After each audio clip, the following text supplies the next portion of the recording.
Hari Om, Hari Om. God bless to all.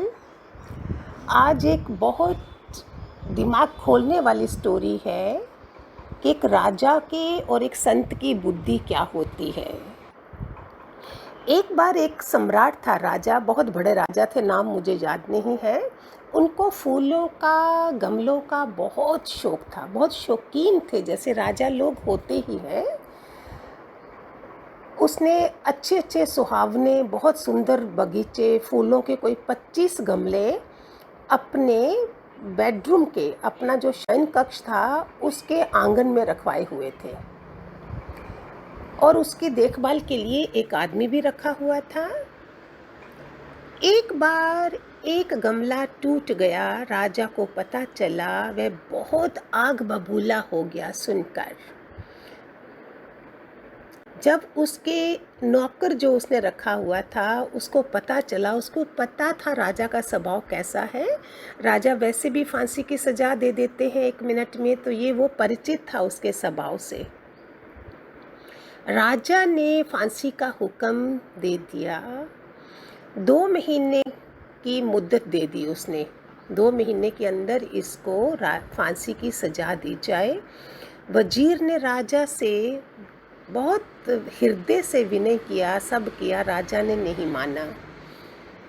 अभी उस नौकर के सिर पर 2 महीने की फांसी हमेशा नाच रही होती थी। राजा ने घोषणा करवा दी कि कोई आदमी उस टूटे, वो इतना प्यारा था, लगते थे 25 गमले उसको, जो उसकी मरम्मत कर देगा, ज्यों का त्यों बना देगा, मैं उसे मुंह मांगा इनाम दूंगा। कई लोग आए, भाग्य आजमाने के लिए आए, लेकिन सब असफल रहे। गमला टूट जाए फिर वैसे का वैसा बने, क्वेश्चन मार्क है। आप भी सोचिए, आप सब ब्रह्म ज्ञानी गुरु के बच्चे हो, अभी जितने भी आप सारे सुन रहे हो। देह टूट जाए, शरीर टूट जाए, फिर उसे वैसे का वैसा कोई कैसे बना सकता है। वो जो नौकर था बेचारा, वो रोज दिन गिनता था। हे भगवान, हे प्रभु, तू दया कर, राजा का मन बदले या कुछ भी हो, मैं बच जाऊं। हे नाथ, रहम कर, कृपा कर, आदि आदि ये सब कहने लगा। 1 महीना बीत गया। तब एक संत महात्मा वहाँ नगर में पधारे। उनके कान तक ये बात पहुंची कि राजा का गमला कोई जोड़ दे तो राजा मुंह मांगा इनाम देगा। जिस आदमी से गमला टूटा है उसको फांसी की सजा दी गई है। वे संत आ गए राज दरबार में और बोले, राजन, तेरा गमला टूटा है, उसे जोड़ने की जिम्मेदारी हम लेते हैं, बताओ कहाँ है वह गमला। राजा उन्हें उस खंड में ले गया जहाँ सब गमले रखे थे। संत ने टूटे हुए गमलों को खूब बारीकी से, सूक्ष्मता से देखा। समझते हो, सूक्ष्म था, संत की दृष्टि सूक्ष्म होती है। अन्य 24 गमलों पर भी नजर घुमाई, राजा पर भी अपनी एक नूरानी निगाह डाल दी। सुनते हो, एक नूरानी निगाह। अगर अपनी शक्तियां हैं उसके पास, संत के पास, भगवान का बनाया हुआ संत सच्चा है तो ही असर होगा ना।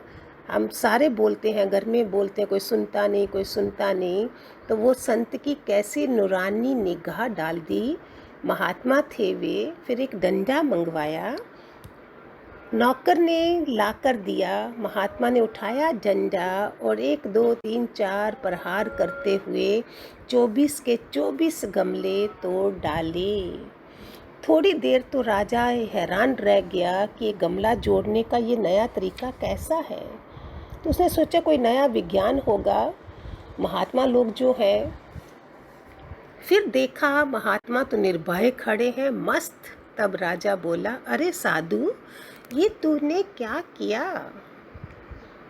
मैंने 24 आदमियों की जान बचाई, एक गमला टूटने से एक को फांसी लग रही है, 24 गमले भी ऐसे ही किसी न किसी के हाथ तो टूटेंगे, तो उन 24 को भी फांसी लगेगी। मैंने उन 24 आदमियों की जान बचाई। राजा महात्मा की रहस्यमयी बात ना समझा। उसने हुक्म दे दिया, इस कमबख्त को हाथी के पैरों तले कुचलवा दो।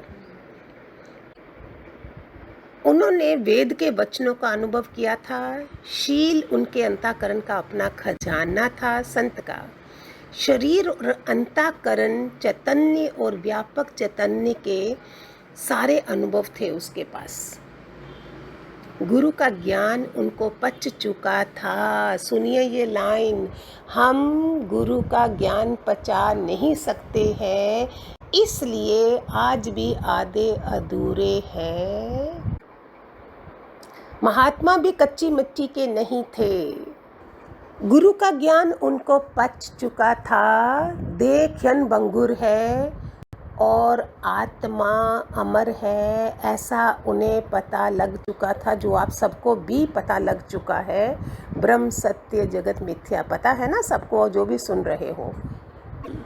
वे आत्मदेव में प्रतिष्ठित थे, अपने वास्तविक मैं को ठीक से जानते थे और मिथ्या मैं को भी मिथ्या मानते थे।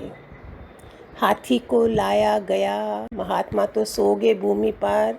सोहम सोहम सोहम, शिवोहम शिवोहम शिवोहम का भाव रोम रोम में घुटते हुए, हाथी में, महाबत में, राजा में, मजाक उड़ाने वालों में सब मैं ही हूँ, मैं ही हूँ। सोहम सोहम शिवोहम शिवोहम, सबका कल्याण हो, सब ब्रह्मा ही ब्रह्मा है, कल्याण स्वरूप है।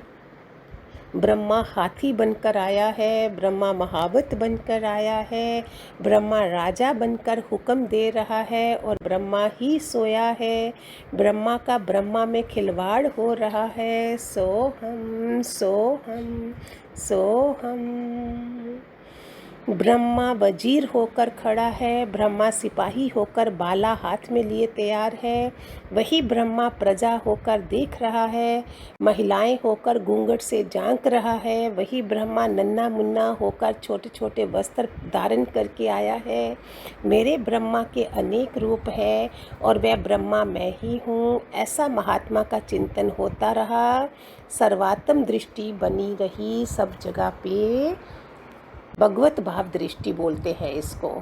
ऐसे ही ये जो मैंने अभी बताया, वो जो संत बोल रहा था, हम सत्संग सुनते हैं, संत हैं सारे, तो अगर हम बोलें, अगर पति बच्चे डांट रहे, बोल रहे हैं, बेटा बाप लड़ रहे हैं, सास बहू है, कोई भी है, हम बोले ऐसा, हम बोले है ही ब्रह्म, है ही ब्रह्म, है ही ब्रह्म, तो यही अगर हम बोलें सो हम घर में हो रहा है, ब्रह्मा ही है, ब्रह्मा ही है, गुरु ही कर रहा है, गुरु ही बेटे के रूप में, गुरु ही सास के रूप में, संत उसके रूप में, तो क्या हमारा कल्याण नहीं हो सकता?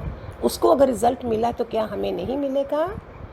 महावत हाथी को अंकुश मारते मारते थक गया, लेकिन हाथी महात्मा से 2 कदम दूर ही खड़ा रह गए।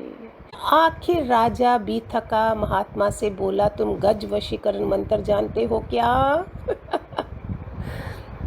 बोलता, मैं नहीं जानता हूँ कि गज वशीकरण मंत्र क्या होता है, लेकिन अंतःकरण वशीकरण मंत्र जानता हूँ, मैं प्रेम का मंत्र जानता हूँ। ये कहकर महात्मा मुस्कुराए। कोई आपके लिए चाहे कितना भी बुरा सोचे, यही ज्ञान है ना हमारा, बुरा करने का योजन बनाए, लेकिन आप उसके प्रति बुरा ना सोचो तो उसके बाप की ताकत नहीं है कि वो आपका बुरा कर सके। मन ही मन कुढ़ता रहे, लेकिन वह आपका अमंगल नहीं कर सकता, क्योंकि आप उसका मंगल चाहते हो। आदमी कितना भी अक्लमंद हो, बुद्धिमान हो, सब जानता भी हो, लेकिन वो की इच्छा दुर्गन ले आएगी। आदमी चाहे कितना भी अनजान हो, बुद्धू हो, लेकिन ईश्वर पाने की इच्छा है तो उसमें सद्गुण आ जाएंगे। बहुत प्यारा है, पूरा सत्संग इसमें आया है, ज्ञान है।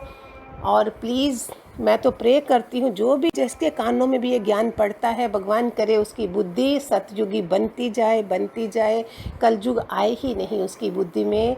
मेरे भगवान जी के खूब सारे आशीर्वाद बरसे उन पर। हरि ओम, थैंक यू, गॉड ब्लेस।